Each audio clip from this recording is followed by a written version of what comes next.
So what am I doing today? Well, as you can see here, I've got an O2 sensor. This is a standard O2 sensor, standard brand SG12.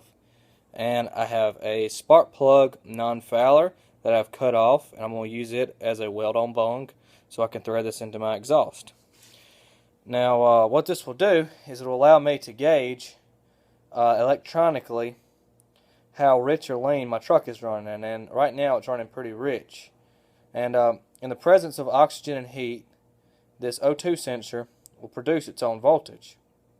So I'm going to install it and take my voltmeter and read what this O2 sensor's output is going down the road. And that should give me a good starting point for tuning my carburetor. I'm getting really bad gas mileage with it right now, so hopefully that will take care of that. On my truck, this was the most convenient place to install the O2 sensor. I drilled a hole right there and cleaned up a little spot, and I'm fixing to weld it on and then run a temporary wire up into the cab so I can check my readings going down the road. So here's my O2 sensor welded in, and the wire is going to run up through there. It's pretty close to the flange of the manifold, so it should work.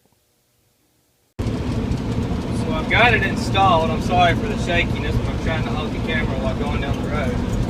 And as you can see here, we're getting about 0.9 volts.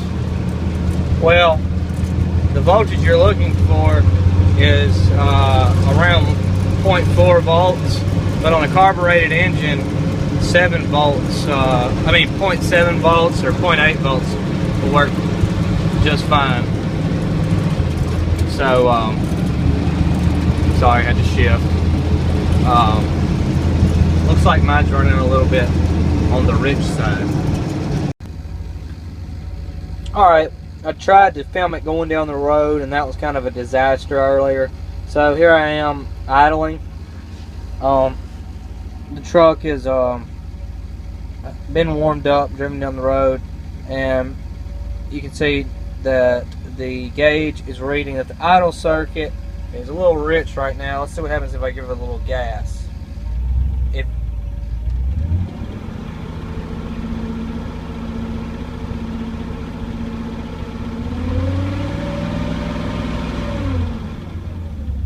started leaning out a little bit as I went down.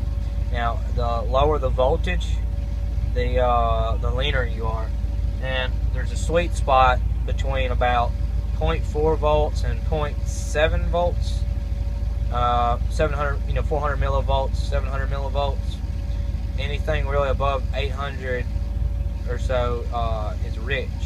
So you can see right now that if the O2 sensor is reading correctly, my idle circuit is rich. Now, once you have installed your O2 sensor and have run the wires into the cab, you need a way to interpret the output. This graph serves as a good visual aid for judging the air-fuel ratio. Just print it out, read the voltage, and adjust your carb as necessary. Now, one limitation of using the narrowband O2 sensor is it really only reads the air-fuel ratio in the chemically ideal or stoichiometric range of 14:1.